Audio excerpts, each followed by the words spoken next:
President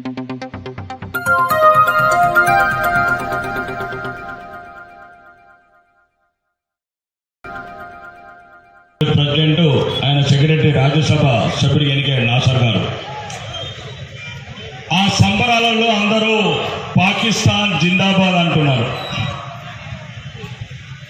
first ముస్లిం సోదరులు కూడా తెలుసుకోవాలి, భారత్ రైస్ అని మేమిచ్చే 30 రూపాయల బియ్యం తింటారా, పాకిస్తాన్ పోయి 300 రూపాయల బియ్యం తింటారా, మీరు నిర్ణయించుకోవాలి. 40 రూపాయల నరేంద్ర మోడీ గారు ఇచ్చేది ఇక్కడ తింటారా? రోజుకొక బాంబులతో మోగుతున్న పాకిస్తాన్ లో 400 రూపాయల గోధుమ పిండితో రొట్టెలు తింటారా? ఎక్కడ అన్నం ఉందో ఆ అన్నమును దండి, అన్నం పెట్టిన వాళ్ళని దండి, అన్నం పెట్టిన వాళ్ళని తిప్పి, అన్నం పెట్టిన వాళ్ళని ద్వేషించి ఏం చేస్తారు ఈ దేశాన్ని? దీనికి అంతటి కారణం ఈ దేశద్రోహుల పార్టీ, దేశద్రోహ పార్టీ కాంగ్రెస్. 1947లో కాంగ్రెస్ పార్టీ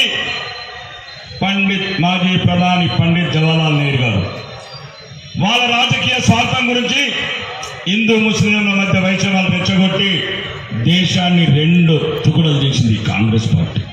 ఆ రోజు కోట్లాది మంది హిందువులను చంపిన పార్టీ కాంగ్రెస్ పార్టీ. మళ్ళీ 1969లో తెలంగాణ బిడ్డలను చంపింది కాంగ్రెస్ పార్టీ. మళ్ళీ నక్సలైట్ ఉద్యమాలు అనుకుంటా వేలాది లక్షలాది తెలంగాణ యువకులను చంపిన పార్టీ కాంగ్రెస్ పార్టీ.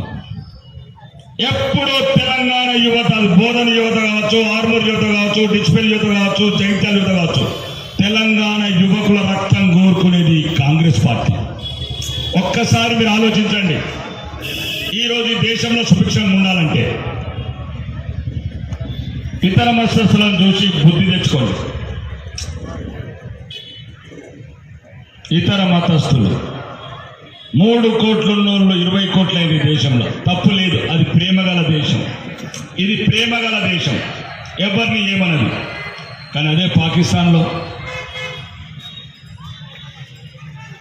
20 మంది ఉంటే ఒక్కని చేసింది, 20% దొరకబట్టి, చెరబట్టి, చంపి, చంటి పిల్లలను చంపిన కర్కశ దేశం అది. అది ఈరోజు బెంగళూరులో ఉన్న వాళ్లకు పాకిస్తాన్ అయింది. కాబట్టి నిన్ను ఎవ్వడు కాపాడలేడు. ఎదుటోడు మీద ఏడ్చే బదులు ఆడి మీద ఎందుకు ఎడుతావు? అక్కడ 5 సార్లు నమాజ్ చేసి నేను అద్దాను, గుళ్ళకోంగ అద్దానడా? దీనికి ఇంకొక పెద్ద మోసం. 1973-74లో ఈ కాంగ్రెస్ ప్రభుత్వం ఈ ప్రపంచంలో హిందువులు ఎప్పటికీ బతకద్దు, ఎప్పటికీ మైనారిటీకి వెళ్ళిపోవాలని ఫ్యామిలీ ప్లానింగ్ అంటే కుటుంబ నియంత్రణ తీసుకొచ్చి దేశవ్యాప్తంగా బలవంతంగా హిందువులందరికీ కుటుంబ నియంత్రణ ఆపరేషన్ చేపించిన పార్టీ కాంగ్రెస్ పార్టీ. ఈరోజు ఈ బోధనలో మీకు వేడి తగిలింది అనుకుంటా. పాత బస్సులు అయితే అయిపోయినరు, కాశ్మీర్ అయితే ఘోషించారు, వెస్ట్ బెంగాల్ అయితే చూసారా నిన్న మీడియా మిత్రులు? హిందూ స్త్రీలు, అందమైన హిందూ స్త్రీలని షాజహాన్ అనే నా కొడుకు, వాడు అనుచరులు ప్రతిరోజు సాయంత్రం అయితే ఆ స్త్రీలను తీసుకెళ్ళి టీఎంస్ తృణమూల్ కాంగ్రెస్ ఆఫీసులలో రాత్రంతా అత్యాచారం చేసి వాళ్ళ కోరికలు తీర్చిన తర్వాతనే ఆ హిందూ స్త్రీలను బతుకుతున్నారు. ఇట్లాంటి ఈనుకుంటా కూడా చలనం లేకుండా, చేవ లేకుండా ఉంటే ఈ జాతి, ఈ బతుకులు కన్నా సచ్చింది పో. మన బిడ్డలని, మన అక్కలని, మన చెల్లెలని, ఆ కొడుకులకు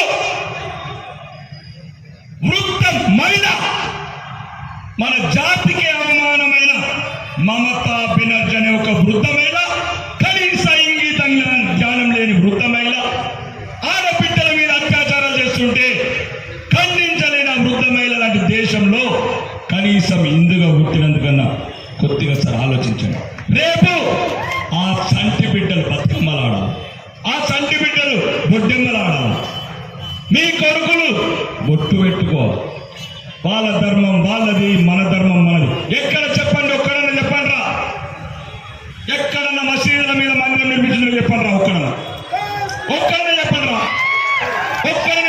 ఈ ప్రపంచంలో మందిరాల మీద మసీదులు నిర్మించారు కానీ ఏ మసీదు మీద ప్రపంచం మీద ఒక్క మందిరం నిర్మించిన జాతి మాది.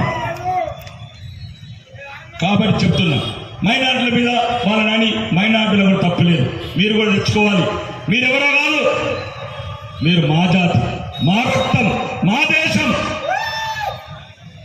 అప్పుడు ఓడో గోరిగాడు, బోరిగాడు, బాబర్గాడు బయటికి వెళ్ళి వచ్చినోడు మిమ్మల్ని బలవంతంగా మతం మార్చారు. మన రక్తం ఒక్కటి, మీ తాతలు మా తాతలు ఒక్కటి. ఎందుకు కాంగ్రెస్ వాడికి పాలవుతున్నాడు? ఎవడు మీ చెవులలో తయారు పోతున్నాడు? ఎవడు మీ చెవులలో విషం పోస్తున్నాడు?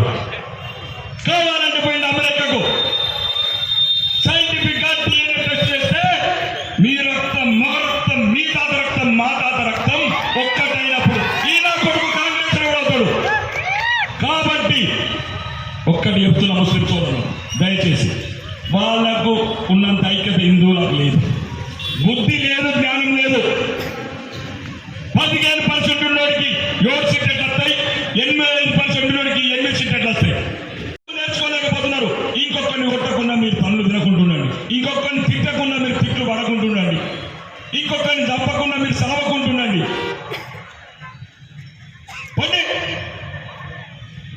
పాత బస్సుల గతిగా అంటున్నారు. ఉన్నోడు పోతే చెప్తున్నారు. కాశ్మీర్ అయిపోయింది, రాంపప్ చదివిరా మీడియా మిత్రులు. ఒక్కొక్క అమ్మాయిని, హిందువుల అమ్మాయిని, కాశ్మీర్ పండితుల అమ్మాయిని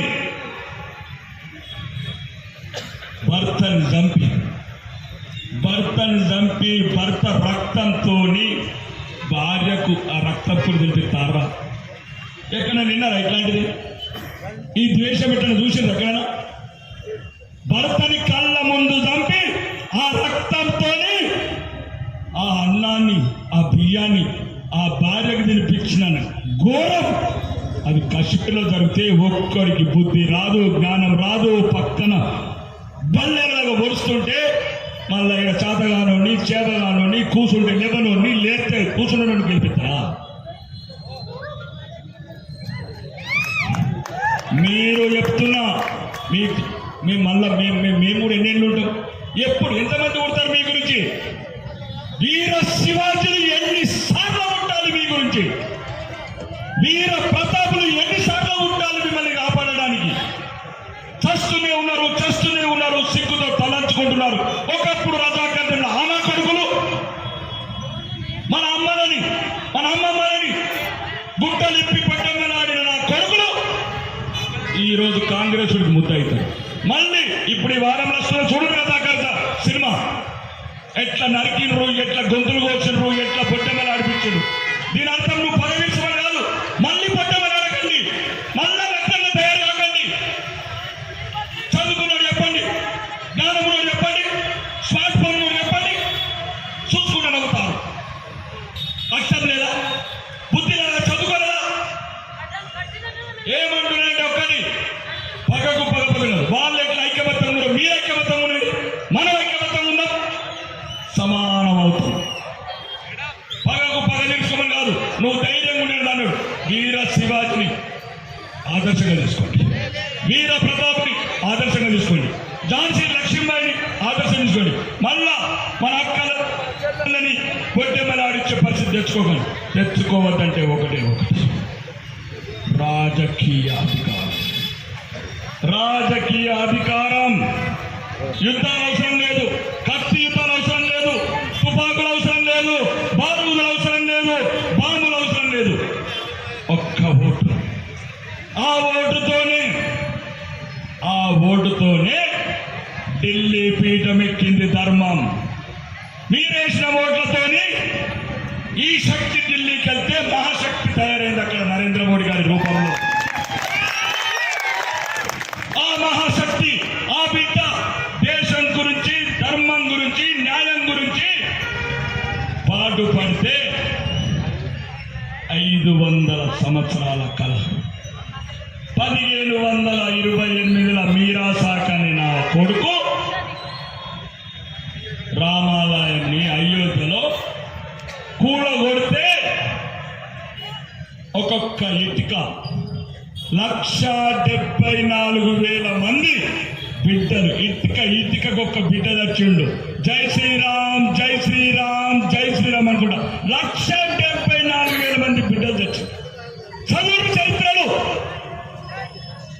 చదువుని సొల్లు ఈనాడు పేపర్లు, ఆంధ్రజ్యోతి పేపర్లు, పనికిరాని ఫీచర్స్ వదిలేయండి.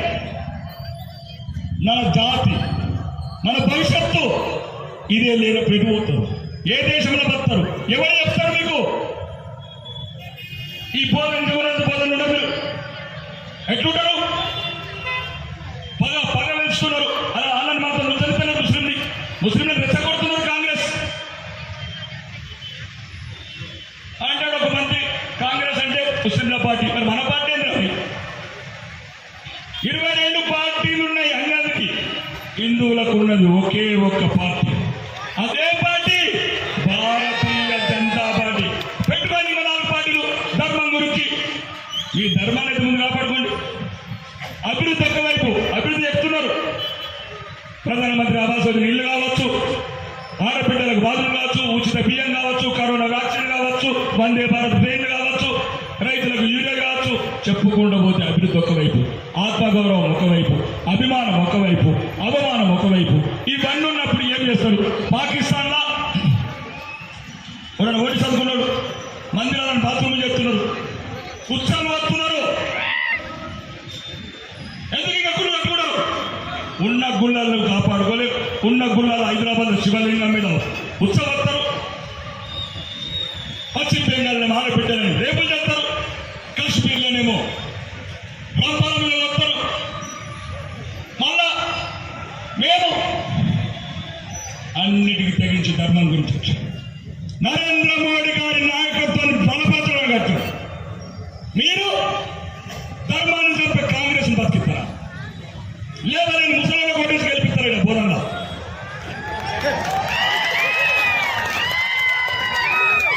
కళ్ళు నారావు, కాళ్ళు నారావు, చెవులు రావు, మాటలు మారావు. ఏం చేసినా ముసలి వాళ్ళు వదిలేసారు. ఒక్కడు చెప్తున్నా, దయచేసి నేను ఎప్పుడు ఇతర మతస్థులు ఏమన్నాను. ఎందుకనంటే నాకు ఒకటి ఉంది, వాళ్ళని రెచ్చగొట్టే పార్టీ కాంగ్రెస్. కానీ వాళ్ళు కూడా మనం కరెక్ట్ ఉంటేనే వాళ్ళు కరెక్ట్ ఉంటారు. మనం ఐక్యమత్యంగా ఉంటేనే వాళ్ళు కరెక్ట్ ఉంటారు. మనం గట్టిగా ఉండాలి. ఆడు కర్ర పడితే మనం పెద్ద దొడ్డు కర్ర పట్టుకోండి. కాబట్టి ఆ సోదరులను ఏమనద్దు. కానీ ఒక్కటి మాత్రం దయచేసి నా మాటేనండి. ఈ దేశంలో ధర్మంతో పాటు న్యాయం, బోధన లాంటి చోట అవమానాల పాలు కావద్దు. బోధన ముందే మీకే ఉంది పక్కన. వెస్ట్ బెంగాల్ అయిపోయిన తర్వాత బోధనకు వస్తుంది. మా ఊళ్ళో జిరాయిదారికి వచ్చినట్టు. కాబట్టి ఈ దేశం గురించి, ఈ ధర్మం గురించి, ఈ న్యాయం గురించి ఈ దేశంలో ఉన్న పార్టీ ఉందంటే భారతీయ జనతా పార్టీ. విశ్వనాయకుడు, విశ్వాస నాయకుడు, విశ్వగురువు, ప్రపంచమంతా ఆయన నాయకత్వం కోరుకుంటున్న ప్రధానమంత్రి నాయకత్వం, నరేంద్ర మోడీ గారి నాయకత్వం. ఈరోజు భారతీయులుగా గర్వపడుతున్నాం, భారతీయులుగా తలెత్తుకు తిరుగుతున్నాం ప్రపంచవ్యాప్తంగా. ఈ ఇక్కడ కూడా ఏమన్నా మసీదు దేవుల మసీదు